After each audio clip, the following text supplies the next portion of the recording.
So absolutely insane Friday of last week, a bunch of red in the market, crypto liquidated by the most since the COVID crash and most by far. A lot of people got wiped out on that. And then also, as you can see, the S&P 500 fell quite a bit. And then we got this news over the weekend, which basically is Trump completely walking back on the expectation from what we saw in the news on Friday. He said, don't worry about China. It will all be fine. And he said the USA wants to help China, not hurt it. So completely walked back on kind of the statements that we got, or at least the perception of it from Friday. So a lot to unpack today, a lot of flow that we saw, as well as really key levels like a dark pool print level from last week. I mentioned before $11 billion worth. So very significant there. Make sure to subscribe, like the video below, and let's get started. So as you can see here, a huge dump on Friday because of that tariff news, and it actually ripped straight through, or at least dumped straight through the 666.30 level, which is that massive $11 billion dark pool print level from the previous week. So this area needed to hold for bulls to maintain that uptrend, especially this demand zone that I drew in last week's video as well. And it crushed through both of that. It attempted, you can see over here, bulls attempted to bounce from here, but they were unable to do so. And it closed below that and even closed the daily and weekly below this trend line, as you can see over here, which is the key uptrend that it's been holding since this low over here on August 1st. So a lot of bearish activity just in one day. Now, obviously, this is before we got the news over the weekend that things are not as they seem, at least from the tariff perspective. So it's going to be interesting to see where we open come tomorrow. And this is what I'm going to show you here on the 15-minute actually, is if we're able to open back above, first of all, this trend line over here, the uptrend, that is good, but that's kind of expected at this point. So that's around 656. The real level that I'm most interested about is back over here at 662, this demand zone where it attempted, remember, to bid, like I mentioned earlier, attempted to bid over here and it was unable to. This over here, the fact that it was unable to bid showed there was a lot more weakness in store, and then hence why we continued to drop for the rest of the session. And honestly, before we got the news this weekend, probably would have kept dropping thereafter. So if we're able to reclaim this over here around 662, that's a really good sign for continued upside. And then obviously this level over here, 666.30, is the difference maker between a new all-time high and continuation to like 680s or a rejection and continuation down. So both of these levels over here going to be super critical for this week. As for flow from last week, which is pretty crazy. Funny enough, whales did add very short dated puts, some zero date expiration puts, as you can see over here right before the news came out. So go figure that we had some insiders again. I remember the last major insider trade was AMD, although this was right before, so it'd be pretty hard to catch that. At least with AMD, it was 2 trading sessions before the news came out, and then it mooned 300% on the contracts. In this case here, you really have to be hawking the tape to notice something was up, but still they did catch it before. And then we had a lot of puts thereafter throughout the session, some put selling a little bit later too, but for the most part was very put heavy. You can see up here 92.5% puts to 7.5% calls. And you can see over here at the new gamma feature, which by the way, anybody that is in the Cheddarflow Discord has potential for access to this feature because it's in the beta mode right now. So you can join the Discord. The link is in the description if you want to have access before it is fully released on Cheddarflow.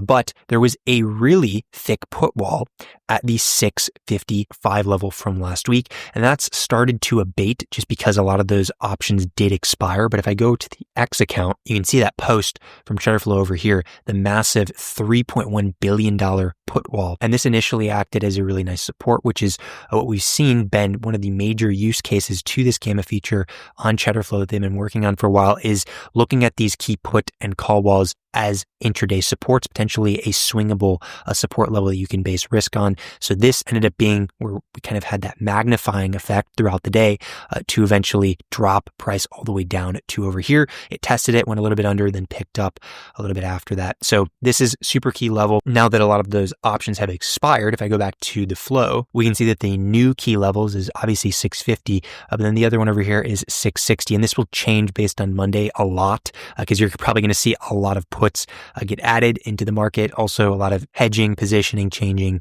etc. But this will be interesting to reference come the open on Monday. And obviously the Cheddarflow account will post on X if you don't have beta access to it just yet. So another thing I do want to mention from last week, because this was super interesting, it was flow for NVDA. And actually I'm going to go to the historical flow tab just to show you throughout the entire week. And the reason I'm so interested in this is not just because there's a lot of premium.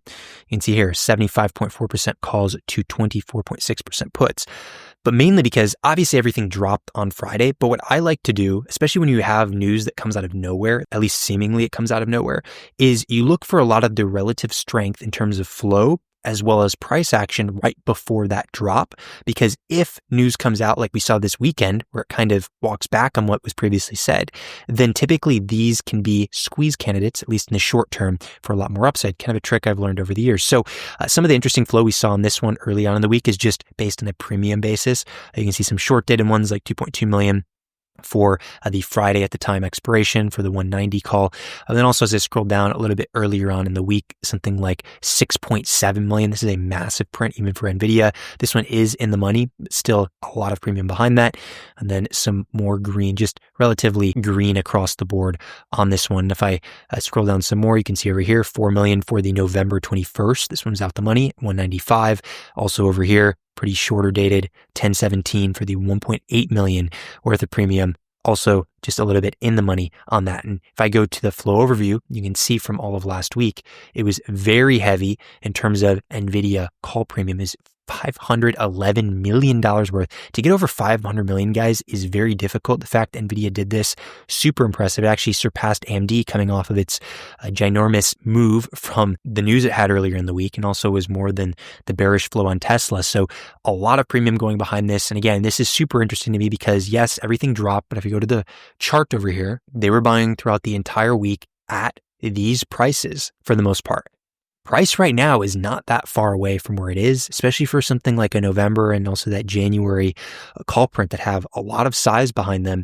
This drop that we saw on Friday obviously is decent for an intraday drop, but it is nothing that's like making this fall out of the range. It also was a nice retest of a previous support level that I have. As you can see, this red over here was the previous range. So honestly, as of now, this is just a range breakout that we saw right here, and a range retest. And as long as it holds this retest, which it's able to do so far, and also has some nice complementing bullish flow, like I mentioned, there's a potential for continuation to 200 plus. So I really like this setup going into this week for the variety of reasons that I shared. One, technically speaking, a nice range retest. We have yet to see confirmation back below. I was able to hold it into the close as well.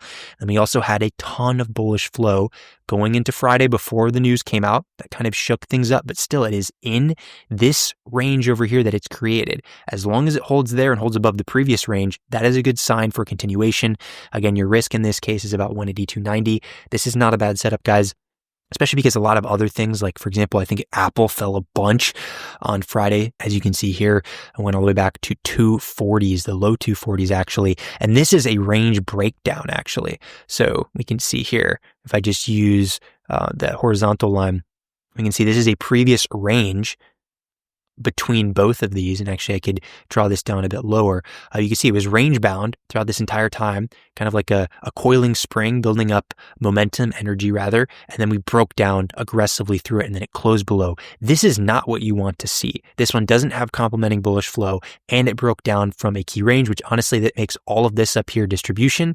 So now we had that breakdown. That's not what you want to see. You want to see something like NVIDIA that's a break out of a range, the opposite of what Apple just had. So the breakout, and then a retest, but it's not able to close below that level and has the bullish flow. That's a beautiful setup. This is not over here on Apple. So I wanted to share that tidbit here because that's going to be very interesting going into this week. If things, which it seems like right now, will attempt to rebound, could be a nice bullish aspect, especially as people start to cover their short positions from Friday and hedges, etc. So I wanted to share that. And then one final thing I do want to mention is the VIX from Friday, because this was definitely a massive move. I believe it was up 30-something% on the day for that close. So obviously we'd assume volatility would slow down going into Monday based on this news that we've had. But I find it super interesting on how the recent spikes, at least post the tariff issues we had in March and April, have all topped out around this 22 level. That's super interesting to me. It's a bit more difficult to use technical analysis on the VIX, but still there is something here that around 22 it has rejected each time.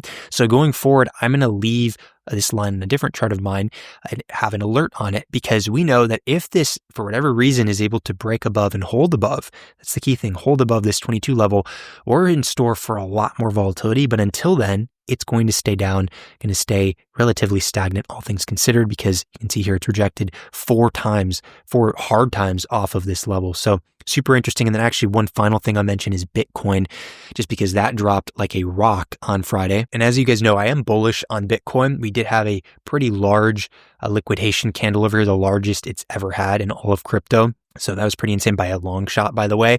And now we're starting to see it pick up a bit here because of that news from the weekend. So that's a good sign. This would be a really devious flush out, get a lot of that leverage, all those longs flushed out, and then rip it in the other direction. I honestly am expecting something like that, just because I've shared with you guys before.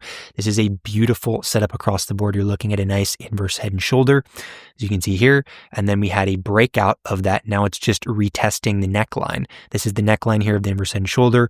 It is consolidating above, and we have had now 3 major retests, and now it's attempting to bounce from here. My target is still 147,000, as crazy as that might sound. So obviously want to see it hold above this level. Big shakeout across the board, got a lot of retail out of it, but looks good at least this weekend. We'll see if it can establish some continuation from here. And outside of that, that is all that I have for today's video. Thanks for watching. I'll see you next time.